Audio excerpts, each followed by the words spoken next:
Battlefield 4 was released in 2013, and instead of being celebrated, it was met with a tidal wave of hate and disappointment. Coming off the heels of Battlefield 3, one of the most beloved entries in the franchise, Battlefield 4 had sky-high expectations, and unfortunately, a rocky launch tarnished its reputation. Servers were unstable, crashes were frequent, and bugs ranged from frustrating to downright game-breaking.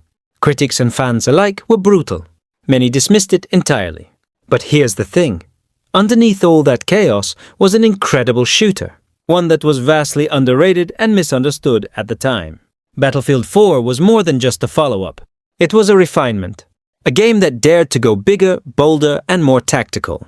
The gunplay was smoother, the maps were more dynamic, and the introduction of Levolution added insane. Moments that are still iconic to this day, like the Shanghai skyscraper collapsing mid-match or floodwaters, turning dry streets into chaotic naval combat zones. These weren't just gimmicks, they changed how matches played out. They made you adapt, think fast, and use your environment like never before. The class system, which returned from Battlefield 3, was more finely tuned. Assault, Engineer, Support, and Recon each had a real role to play, and for the first time in a long time, the importance of teamwork was felt in every single round. Vehicles were not just tools, they were extensions of strategy. Dominating with a tank required coordination, covering fire, and tactical awareness. Flying a jet or chopper wasn't easy, but it was incredibly rewarding. This wasn't just another run-and-gun shooter. It was Battlefield at its most ambitious. Battlefield 4 also offered some of the most memorable maps in the entire franchise. Siege of Shanghai, Operation Locker, Golmud Railway, each one offered a different type of warfare. From tight corridor shootouts to massive open battles with jets, tanks and infantry all clashing at once. The scale was immense. No other shooter in 2013 was giving players these kinds of moments.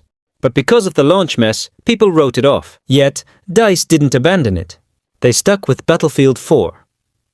Over the following months, they released patches, improvements, and new content that slowly but surely turned the game into one of the most stable and enjoyable shooters on the market.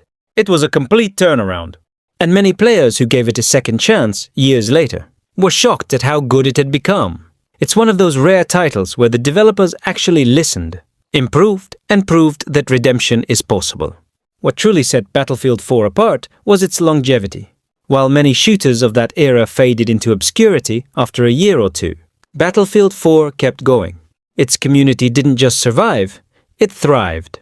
Years after its release, servers remained full. Custom games, clan wars, and fan-favorite maps kept the adrenaline alive. That says something. Players weren't hanging around for nostalgia. They stayed because the gameplay held up. And in some ways, it still puts modern shooters to shame. The depth of customization was another underrated gem. From weapon attachments to camo patterns to vehicle loadouts, Battlefield 4 gave you control. Every gun felt different. Every vehicle setup could be tailored to your playstyle. Whether you were a stealthy recon picking enemies off from a distance or an aggressive assault storming objectives, the game let you play your way.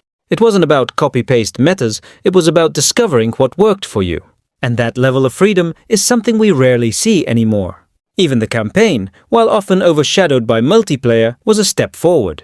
It had flaws, sure, but it tried to inject emotional weight into a genre that was drowning in shallow spectacle. The characters weren't unforgettable, but there was heart behind them. It wasn't just shoot the bad guys. It tried to say something about sacrifice, leadership, and brotherhood. And for those who gave it a shot, it wasn't nearly as bad as critics made it out to be. But maybe the most criminally overlooked aspect of Battlefield 4 is how influential it was. A lot of what worked in later Battlefield games, like the larger-scale destruction, the squad mechanics, the vehicle balancing, all started here. Battlefield 1 refined it. Battlefield 5 borrowed from it. Even the recent Battlefield 2042, despite its issues, clearly tried to emulate some of the systems Battlefield 4 introduced. It's a blueprint for what modern Battlefield could be if done right. And now, looking back, it's obvious. Battlefield 4 wasn't a disaster. It was a victim of timing. A great game buried under launch bugs and the impossible expectations set by Battlefield 3. But once the dust settled, It stood tall as one of the best shooters of its generation, maybe even one of the best in the franchise. It didn't need gimmicks. It didn't need battle passes or flashy skins. It just needed players who were willing to see past the launch and give it a real shot. Battlefield 4 wasn't just good, it was great. And the fact that it's still played to this day proves that greatness doesn't always come with a perfect start. Sometimes it's the games that stumble out the gate that end up leaving the biggest legacy.